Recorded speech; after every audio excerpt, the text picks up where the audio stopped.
Makabuluhan sa mga balita sa Sari 47. Gobernador Garcia hingpit na midili sa pagpasulod sa mga buhing manok gikan sa ubang probinsya. Cebu City Police Office mosentro karon sa ilang operasyon batok kriminalidad human misiaw ang pagpangawat ug pagpanglabni. Gobernador Garcia o Vice Gobernador Davide misaad nga maghiusa alang sa kalambuan sa lalawigan sa Sugbo. 60 ka mga pulis sa dakbayan sa Sugbo gipaubos sa kinalit nga drug test. Sugbo, Kabisayan ug Mindanao, Pilipinas ug katawhan kutos maabot sa tong Sibya sa tibuok kalibutan mayong hapon. Live kita karon sa CCTN Channel 47 ug kini ang tulumanon sa nag-unang kasayuran nga angay natong masayran. Ako si Dennis Tabar. Tulumanon sa patas nga mga balita ug opinyon. Ako si Danica Cabales. Kini ang Sari 47.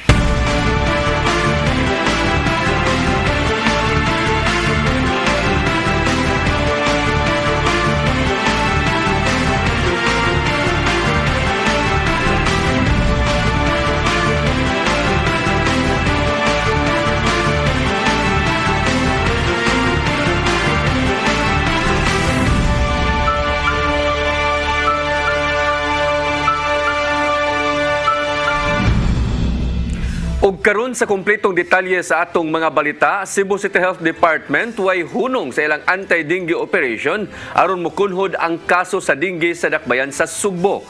Karong adlaw dito sila sa sitio Kadauhan, Barangay Talamban, human nga dunay nagpositibo sa dengue dito sa maong dapit ug aduna usay mga gipanghilantan. Ang kasayuran ihatod ni Desime Padilla. Nagpadayon ang Cebu City Health Department sa ilang anti-dengue operation kini aron ang kaso sa dengue sa syudad sa Sugbo mokunhod. Human kini misaka karong tuiga. Karong adlaw ang gitutukan sa kadagkuan sa Cebu City Health Department mao ang sitio Kadauhan sa Barangay Talamban ning syudad. Tungod kay dunay duha ka nagpositive sa dengue sa lugar ug naa say mga gipanghilantan. Kini sama ni Mariel Narbasa, 23 anyos, kansang manghod nga nagedad 8 anyos. Duha ka adlaw nangagihilantan, nakasinati kini og pagpanakit sa tiyan, lawas ug rashes nga pipila sa sintomas sa dengue kini base na sab sa gisulti sa Cebu City Health Department. Aron masuta kung na dengue bang iyahang manghod, miadto sila sa Barangay Health Center aron mapaubo sa CBC ang iyang manghod kay nabalaka gyud sila ilabi na sa miaging tuig dunay na dengue na sab sa ilahang pamilya. Ang kuan man gud niya kay sakit iyang tiyan. Mao ko nakuanan kay mostly ra babasin ingon ana ni ang kuan sa dengue ba niya na mga rashes bitaw. Kisa may gihilantan na eh. Siya, pila na kaadlaw man? Gahapon pa nag-start sa buntag. Okay. Bali karon mag 2 days na. Nya basinig dengue lagi may kuyahaw kaayo. Subay niini si Dr. Jeffrey Ibones, officer in charge sa Cebu City Health Department miasoy nga nag-house to house sila sa pagpangutana kung kinsa gipanghilantan tungod kay ang health center sa Barangay Talamban dunay CBC ug dengue NS1 kit. Mas maayo nga magpa-check up gyudayon aron malikayan ang dili maayong panghitabo. Nabantayan sab sa Cebu City Health Department nga dunay tubig nga nagpundo sa bottled water, latag uban pa nga ilang gipangyabo kay mahimo kining breeding site sa lamok. Aron sab nga makatabang sa dapit, dunay gihimong curtain impregnation ang Cebu City Health Department nga gipamutang sa mga kabalayan, misting og search and destroy. Karon no, kung imuhang tan-aw na nga to ang dengue situation sa Cebu, sa nilabay nga 5 ka tuig, i-compare na to sa mga previous, except lang sa 2021, taas yun ang atong kaso sa mga previous. Niabot, ito niabot ang 4,000, 3,000, 2,000. No? But wala na nagpasabot nga abi, wala man ta kaabutan na, di na ta maninguha. Ato gyapon ning paningkamutan kay nakita man gud nato no na kuan siya na wala ta maundang but baraog na focus ta more no sa ato ang COVID karon nga hinahinay gamay ang COVID nakita gid nato nga nisaka gid ang ato ang dengue cases sa Cebu City. Kinahanglan gud ta magtinabangay no, kinahanglan gud ato gid tutukan gud. Si Mercedita Monroed, residente sa sitio Kadauhan, nagpasalamat sa gihimo sa Cebu City Health Department kay nabalaka gyud sila sa dengue labi na nga daghan og mga bata sa ilang lugar. Ay nalipay kayo mi nga naabot ni. Salamat lang sa mi. Isip panagan sa dengue mo buhat mo sa imong balay. manglimpyo. Manglimpyo. Muwa na ng mga botilya nga kana siyang na tubig pangyabo. Si May Padilla, CCTV News. Mandaue City Health Office ni auhag sa mga residente nga magpa-booster shot bato COVID-19. Kini aron mas maprotektahan sa hulga sa Omicron subvariants. Ang kasayuran ni hatod ni Mary Rose Sagarino. Giauhag sa Mandaue City Health Office ang mga Mandawihanon nga magpa-booster na bato COVID-19 hilabi na sa hulga sa Omicron subvariants nga natala na sa Pilipinas. Sigo ni Dr. Domenga Obenza, City Health Officer, ang booster makadugang sa proteksyon batok sa maong subvariants. Ako lang gusto nga ikasugyot or kanang angyo sa nakadawat na sa first and second doses nga hopefully kindly get the booster shots kay dili ta mo kumpiyansa sa ato ang kaugalingon kay there are threats nga we have these new variants no na makitaan, so kung naatay new variants dapat we have to protect ourselves no. Matod ni Obenza, 90% na sa eligible population sa Dakbayan ang nakadawat na og primary doses sa COVID-19. Matod ni ini nga naglaom sila nga makabot usab ang taas nga vaccination rate sa booster doses. Gawa sa first booster, nitanyag na usab sila og second booster alang sa mga immunocompromised, senior citizens ug health worker. Samtang matod ni ini nga plano na nilang minusan ang vaccination sites gikan sa 5 ngadto sa 2 karong Hulyo. Hinuon matod ni ini nga sabutan pa kung unsa nga site ang ipabilin. Ang 5 ka main vaccination center sa Dakbayan mao ang Park Mall, UCLM Campus New Building, J Center Mall, Pacific Mall ug Insular Square. Matod ni ini nga mas tutukan nila ang barangay-based vaccination. We will be really moving forwards sa barangay kay mas murag paraygo ng atong mga paraygo ng ang taga Mandaue mas daghan mi og mabakuna kung agtuon gid sila sa barangay level. So that's what we are doing right now. Gawas ni ini, plano usab nilang minusan ang gidaghanon sa vaccination teams. Mary Rose Sagarino, CCTN News. Samtang andam na sa pagpahigayon og limited nga face-to-face nga klase ang katapusang bahin sa buwan sa Mayo, ang dugang mga tungaan dinhi sa Dakbayan sa Sugbo. Gikinahanglan hinuon nga sa dili pa sugdan ang mao nga face-to-face nga classes, makakuha una kini og safety seal gikan sa Department of Health ingon man sa Interagency Task Force. Sa listahan sa Departamento sa Edukasyon dinhi sa Dakbayan sa Sugbo, moabot na sa 37 ka mga tunghaan ang mag-limited nga face-to-face nga klase sa nagkalain-lain nga grade levels. Kini sama na lang sa City Central School, Pitos National High School, Hipodromo Elementary ug National High School, Abiliana National School, Lahug Elementary ug National School, Mabulo Elementary ug National High School, Tejero Elementary ug National High School ug uban pa. Apil usab sa First High School for the Hearing Impaired mao ang Bunbun Elementary ug National High School ug Gapasil Elementary School ingon man ang Mambaling National High School, Opra National High School, Labangon Elementary School, Punta Princesa Elementary School, Cebu City National Science High School, Banawa Elementary School, Babag Integrated School, Sudlon Elementary ug National High School, Sawang Calero Elementary School, Tagbao Elementary School, San Nicolas Elementary School ug Don Carlos Gotong Memorial National High School. Hingpit ng gididaan ni Gobernador Gwendolyn Garcia ang pagpasud sa mga buhing manok dinhi sa Sugbo, pinaagi sa giluwatan nga laing executive order. Kabahin kini sa iyang nahimong pasalig nga panalipdan ang poultry industry sa probinsya.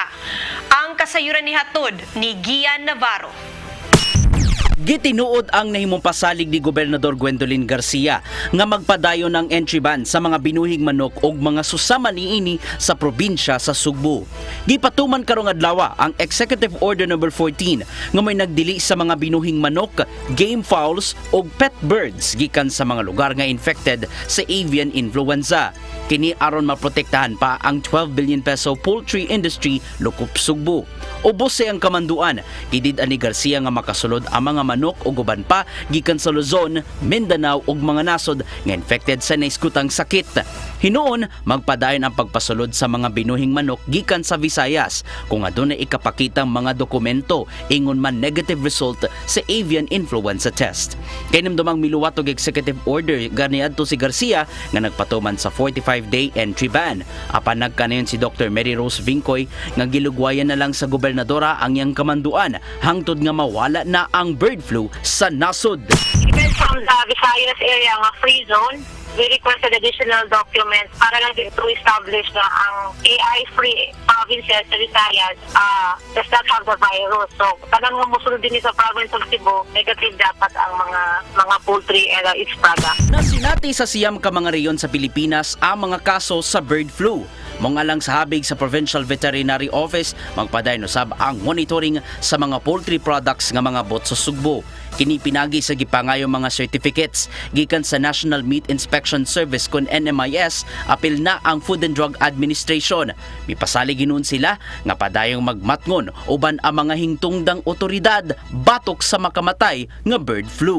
And for those mga farmers nato, mamuhi og mga hayop, particularly mga broilers, layers, quail, o game fowls, inahot nga report sila if ever dahil tagas ng mga mortalities so that we can investigate and check it further for para sa atuang surveillance and monitoring. Giawhag sa Kapitolyo ang mga pantalan ug tugpahanan nga makig-alayon kanila alang na usab sa striktong pagpatuman ni ini. Ian Navarro, CCTN News. Kapulisan sa Dakbayan sa Sugbo muhatag na usab og pagtagad sa ilang kampanya batok sa kriminalidad human migara ang mga kaso sa pagpanglabni og tulis gawas sa IT Park kay habig sa Barangay Lahog. Mga station commanders gimanduan nga monitoron ang mga kaso sa pagpanglabni sa ilang jurisdiksyon. Ang kasayuran ihatod ni Arnold Bustamante. Sa post sa Facebook page ni Astra Castra nga doon na kapin sa 1,000 ang gami komento o kapin sa 3,000 ang gami share, makita ang video sa usa ka madamailing lalaki nga bisuway sa pagkuot sa bag sa gituang call center agent nga nagtrabaho sa IT Park. Nagbaktas kini pagawa sa IT Park at bang sa usa ka dakong hotel sa Dahog. Apan napakgang ang gihimo sa lalaki tungod sa singgit sa nagpost nga adunay tulisan. Yang gibot diya nga sila usab ang hapit mabiktima sa maong tao nga tungod nini mitabok sila sa dalan aron palid-an ang maong lugar ug wala pa mag-usa ka minuto mibalik ang suspitsado o gamanguot na pununta kini nga nagkuha pa silang video. Tungod ni mato ni Police Lieutenant Colonel Wilbert Parilla, Deputy City Director for Administration sa Cebu City Police Office, nga paruvingan na niya kanunay ang maong lugar sa mga pulis nga destino sa duha ka outpost nga nasa sulod sa IT Park. Purposely gina siya gibuhat para diha sa IT Park kay sa una man na siya nga sa before pa sa pandemic. Doon na sa daghan nga report din sa kanang snatching, especially sa mga kaning ato ang nagtrabaho upang gabi kaning sa mga call center. Unya og ni panggawas pangatngan no muna nga gibutangan ginato diha sila og ilahang kaugalingon nga substation. Duha na ka substation diha sa IT Park. So karon na bawasan ra to nato og personnel tungod sa to ang deployments sa election. But karon balik naman ta sa normal. So muna na atong gi-direct sa to ang mga personnel kagahapon nga ilan na sang i-focus o balik sa anti-criminality ang ilahang mga tao. Iangko ni Parilla nga nakadawat na sinag impormasyon nga sukan mibalik na sa normal migara na usab karon aga mga manglabnihay ug mga utay nga wala mudangop sa mga police stations. Tungod ni pa alerto niya ang tanang station commanders nga tutukan na usab nila ang mao nga matang sa krimen. Sanglit na kabalik naman aga mga personnel nga gi-deploy alang sa eleksyon. Muna atong nadawat nga reports no aside na siguro katong aside na mga pickpockets nabuti na report. Although wala na record pero na inaabot sa to ang aduna ni mga nabiktima og snatching. No so expected gina nato karon labi na nga nag-open na tanan. So ang ato gibuhat ron sa to ang kapulisan just like gahapon ang ato ang directive gahapon sa to ang mga chief of police nga wala naman tay mga dagko nga event no. So balik sila og focus sa ilahang deployment sa anti-criminality. Apan gipasigar mo ni Parilla nga sa milabayng simana human sa eleksyon nakatala lang sila ga 13 ka mga krimen. Apan ang 12 niini ang ilang nasulbad human madagpan ang mga suspitsado samtang usa ang cleared. Kini na ang labing ubos nga insidente nga nahitabo sa Dakbayan Sugbo kung basihan ang average nga krimen matag simana nga motala sila 18 ngadto na sa 20 ka kaso. Minimal gina siya kayo for Cebu City. That is very minimal niya. Ato sang pasidunggan ang ato ang mga hepe nga bisan dunay krimen na hitabo sila hang EOR pero ilahang nasulbad. So munay ato sang pasidunggan ang ato ang mga hepe o ang mga pulis nga concerned. Arnold Bustamante, CCTV News. Kapulisan sa syudad sa Sugbo nakiginabi sa mga leader sa Carbon Public Market aron hangyon nga tabangan ang kagamhanan sa dakbayan nga mapadayon ang pag-modernize sa publikong merkado ug likayan na ang parrally nga babagan ang pagpanindot sa maong merkado. Ang kasayuran ni hatod pagbalik ni Arnold Bustamante. Gipakigtagpuan sa kadagkuan sa kapulisan sa syudad sa Sugbo ang mga lider sa nakadiyang asosasyon sa mga manindahe sa Carbon Public Market aron ipaabot kanila ang mga mahinungdanon sa pagmodernize sa merkado. Mato ni Police Lieutenant Colonel Wilbert Parilla, ang bago gabiningko ni Deputy City Director for Administration sa Cebu City Police Office, ngailang gihangyo ang mga lider nga tabangan ang kasamtangang administrasyon sa syudad sa proyekto nga mao ang pagpanindot sa Carbon Market. Gipasabot niya ngadto sa mga lider nga likayan lang nila ang pagrally aron mabagan ang mga proyekto sanglit kaayuhan man kini sa tanan ug kung aduna sila reklamo ipabot lang nini sa hintungdang opisina sa Cebu City Hall aron mahatagan kini kasulbaran. Pasabot nga kung doon naman sila mga grievances, so dili na lang nato iagi pa og mga rally-rally, so dihatot na pwede na sila nga makikistorya diretso sa mga administrator or asang ahensya sa gobyerno nga ilang ipaabot ang ilahang mga yango. Ipahibausab ni Parilla nga ilang ipaminaw aga mga reklamo o kabalakas sa mga manindahay sa karbon nga kung mubalhin na sila sa modernong merkado muna ko ang ilang abangan itandi silang naandan nga bayronon. Apan gipasabot sila nga kung unsa man ang ilang bayranan karon maura usab kini sa ilang balhinan unya nga pwesto dungan usab sa pasali nga walay mabiyaan kanila din silang tanan ang mahatagan og luna nga una na nga gisaan sa milabayng administrasyon. Maayo man sad ang ilahang response, no, ilaman sang gihangop ang ato ang paagi ato silang gihangyo nga dili na to mabalik tong previous nga nagdinot-anay ta kay dunay mga i-implement nga mga kabaguhan sa market. So kung doon na sila yung mga grievances na sila concerned, so iagi na lang nila og maayo nga pag-istorya kung kinsa nga ahensya ang ilang gusto nga ipaabot ang ilang grievances. Gawas ni gihanggi usab sila nga dili okupahon ang tibok karsada nga nagpalibot sa Carbon Public Market sanglit mapektuhan man ang dagan sa sakyanan ilabi na panahon sa hapon paingon ngadto sa gabi. Gibutyag ni Parilla nga magdugang sila mga personnel sa karbon uban sa abag sa mga barangay tanod o mga traffic enforcers nunod sa pagbukas matag hapon sa mga kananan sa mga merkado nga gipanantawan nga dugugon gyud kini sa mga tao. Nanataron dihay mga pulis nga gibutang composite na, no, naay sa barangay, naay sa market administrator, naapoy sa mga CCTO. So mo hapsay diha sa dalan ato nang naay specific area diha sa carbon karon nga gipatuman ang kanang kinahanglang malimpyo siya. Nagpatabang usab sila sa pagmonitor sa mga notadong manglabnihay sa mga lugar ug ilhon kinsa kini aron mahipos kini og mahimong luwas ang mga turista nga mobisita sa Carbon Public Market. Arnold Bustamante, CCTV News.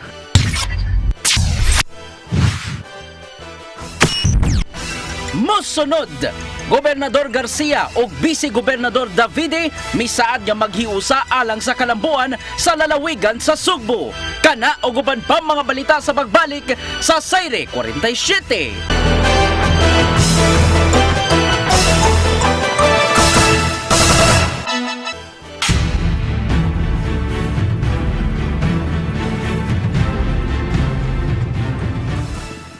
Balik sa atong mga balita, nahimong mas hapsay ang pagpanghatag sa honorarium ngadto sa mga magtutudlo sa Cebu City South human nga gibalhin ang venue ngadto sa buhatan sa Comelec sa Kapitolyo. Matod sa election officer nga gituyo ang pagpahigayon niini alang nausab sa kaluwasan.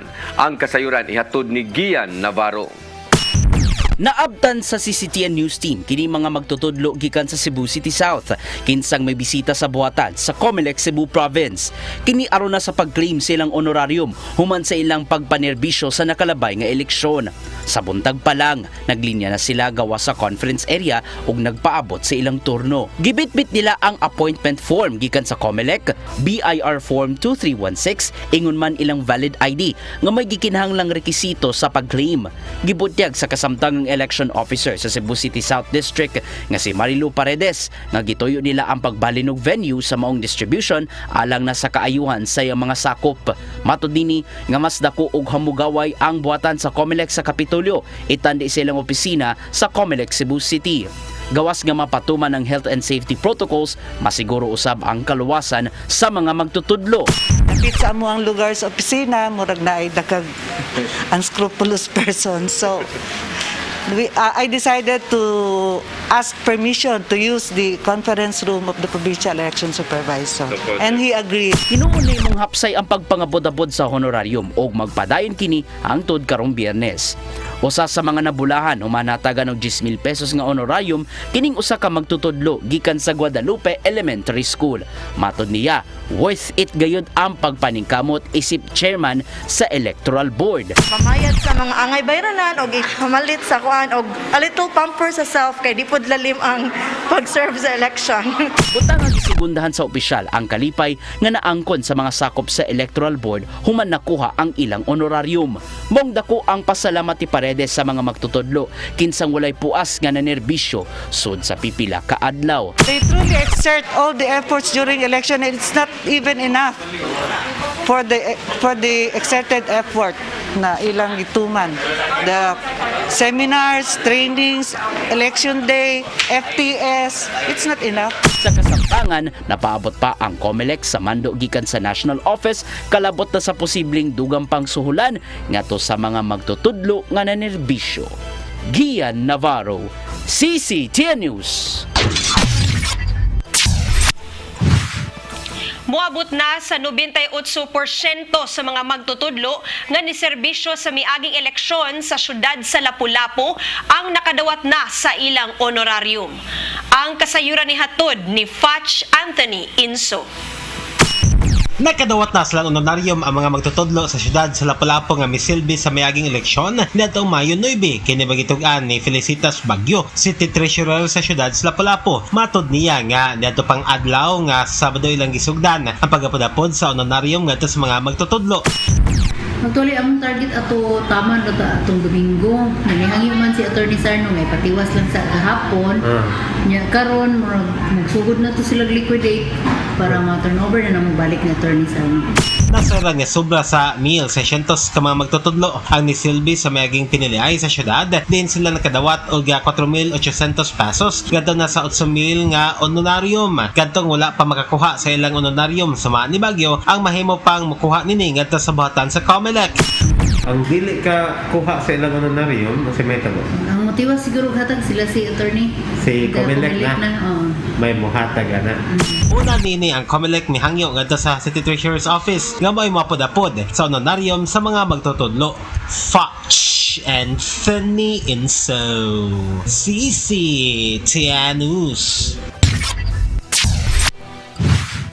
Magtinabangay sila si Governor Gwendolyn Garcia ug Vice Gobernador Hilario Davide III alang sa kayuhan sa tanang Sugbuanon. Nagkikita si Davide kang Garcia kagahapon sa Governor's Office ug mihatag sa ilang suporta ubos sa ilang bag-ong termino.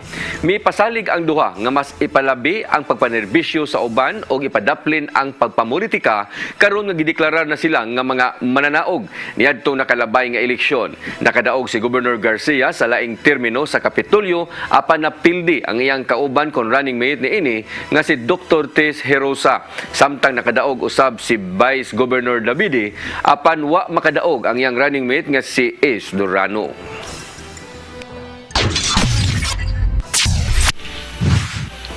Nakadawat na ang mga senior citizens sa syudad sa Mandaue sa unang hugna sa ilang financial assistance nga nagkantidad og 4,000 ka pesos. Gisugdan ang distribution sa miaging adlaw sa Mandaue City Cultural and Sports Complex ug mulanat kini hangtod sa adlawng Biyernes. Una niini, giapod-apod na usab ang unang hugna sa financial assistance sa mga persons with disability kon PWDs.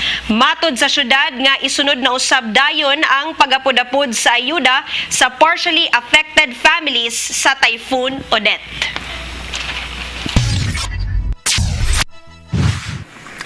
Memorandum nga gipada sa mga job order o co-terminos ingon man mga kaswal nga mga kawani sa Cebu City Hall nga nagpahibaw kanila nga mahumana sa Hunyo 30 ang ilang kontrata. Gikonfirmar ni Cebu City Mayor Michael Rama nga gikan gyud kaniya ang maong nga memorandum tumong sa maong lakang sa mayor aron limpyuhan ang Cebu City Hall sa mga tawo nga giingong dili maayo ug binuhatan. Ang kasayuran ihatod ni Desime Padilla. Gikumpirmar ni Cebu City Mayor Michael Rama nga gikan niya ang kamanduan nga magpagawa og Memorandum 226-05-2022 nga gipadala sa mga job order co-terminos casual nga empleyado sa Cebu City Hall nga nagpahimangno kanila ang ilahang kontrata mapupos na karong Hunyo 30, 2022. Mahimo hinuon silang magpabilin sa ilang trabaho kung sila makapasar sa evaluation nga paggabuhaton diin kinahanglan nila muduso pagbalik og application. Base sa memorandum nga gipadala ni Mayor Rama nga gipaagi ni Secretary to the Mayor Attorney Dominic Dinyo, ang kriteria sa evaluation nga buhaton sa mga empleyado kinahanglan sila dili kawatan, intrigero o intrigera, tapulan, hugawan, palaaway, walay nahibaw-an, dili mo bayad og utang ug mubuko-buko. Nagkanayon si Mayor Rama ang maong lakang nga iyang gihimo kabahin sa iyang tinguha nga limpyuhan ang Cebu City Hall sa maingon ani nga mga tao kini aron mas mahimong epektibo ang paghatag og serbisyo sa katawhan. It's very clear that City Hall, we will address it that by July 1st it will be a product of a serious substantial change. That is the trust. Hindi man ta magabuhat og good governance kung ang atong mga tao, mga tapulan, mga kawatan, mga hugawan, huwag ibawan. Di buko-buko ta. Igingo. Kana akong ibalik-balik di pala away. Not to be kanang higanlan in that trust. Giklaro sab sa mayor nga dili na kini bag-o kay gihimo na sab niya kini dihang nahimo siyang acting mayor, full-fledged mayor o karon ascended mayor. Gimugatan lang niya kini pagbalik karon nga naproklamar og napili siya isip mayor sa syudad sa Sugbo sa dili pa lang dugay na human nga May 9, 2022 national ug local elections. That's something new. Balik-balik na ako when I came in as acting mayor, full-fledged mayor, then ascended mayor. Now I am just reiterating that I have become proclaimed an elected mayor. I've been doing that and I have done that before when I was the mayor. Kung normal ra ang maong pamaagi isip kabahin sa transisyon ug matud pa pinasubay sa lagda sa Department of Interior and Local Government ang pag-umol ug evaluation sa mga GO ug casual employees. Sa dili pa mulapas ang Hunyo 16, 2022, kinahanglan nga makaduso na sa ilang application letter inubanan sa ilang personal data sheets ang maong mga JO, casual ug co-terminos aron masusi kini sa evaluation committee. Gitambagan usab kini nga dili na mo report silang trabaho sugod karong Hulyo 1 kung dili kini makadawat og job appointment.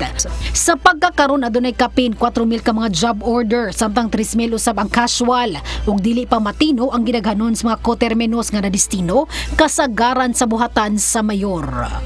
Desime Padilla, CCTV News. Gipasalig ni Cordova Mayor-elect Cesar Didoy Suan nga dili kini manlaktak og empleyado sa munisipyo hilabi na sa iyang paglingkod unya sa iyang katungdanan. Kini mo'y gituga ni Suan basta lang nipakita og maayo nga performance ang maong empleyado. Nasayran nga si Suan ang nipildi kang outgoing Mayor Teche Sitoy Cho sa miaging piniliay ngadtong Mayo 9. Awhag ni Suan sa tanang Cordovahanon nga magtinabangay alang sa pag-asenso sa lungsod sa Cordova.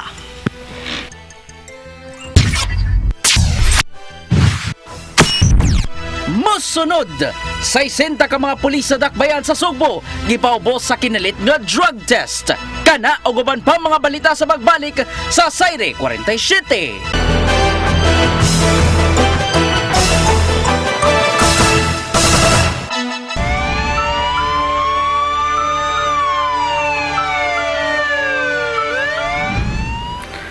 Balik sa atong mga balita, gipatawag sa kadagkuan sa Cebu City Police Office o gipaubos sa drug test ang 60 ka mga police personnel sa Drug Enforcement Unit gikan sa 11 ka mga police station ug special unit diri sa Dakbayan sa Sugbo.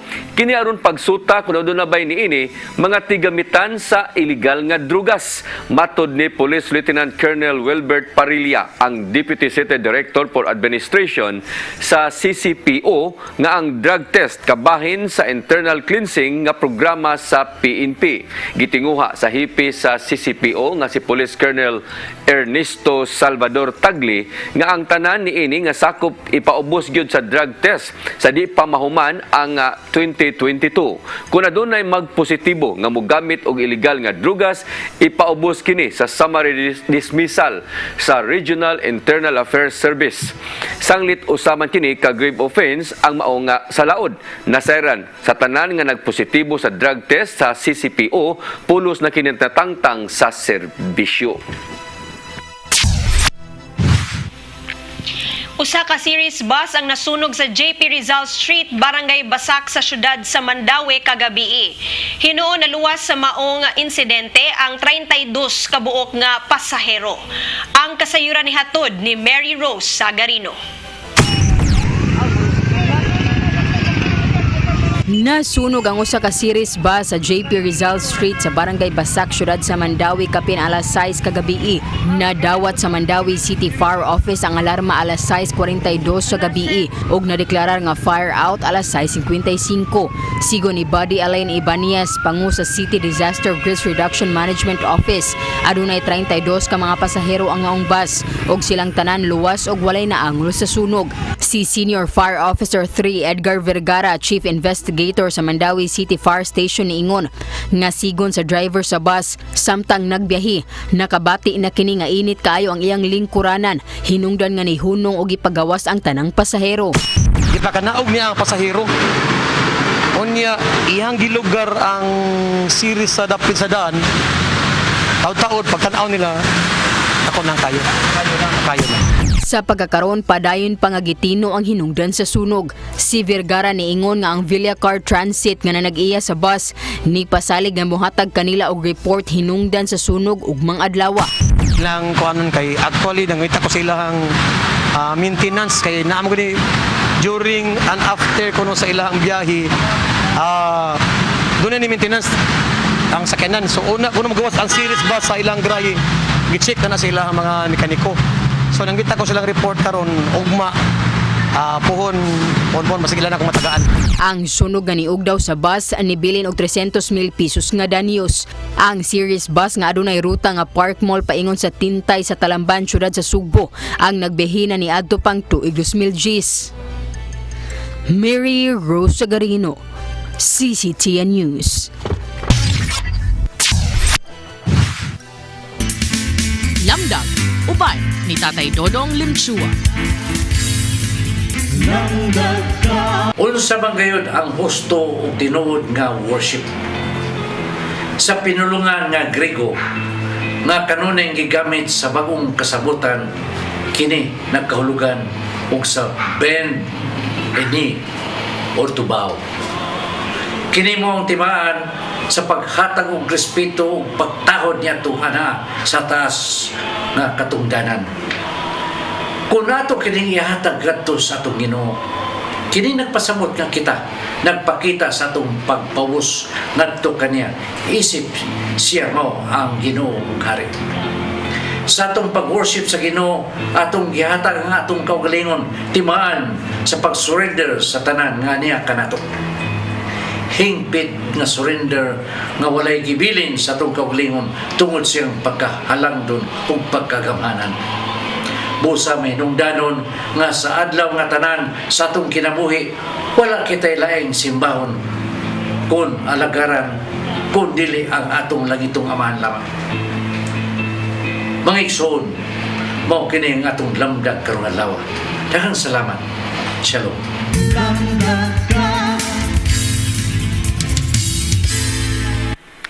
Mao kadtong naglangkob sa atong mga balita sa Sayri 47, ako si Dennis Tabar. Ako si Danica Cabales, hangtod ugma sa inyong paboritong tulumanon.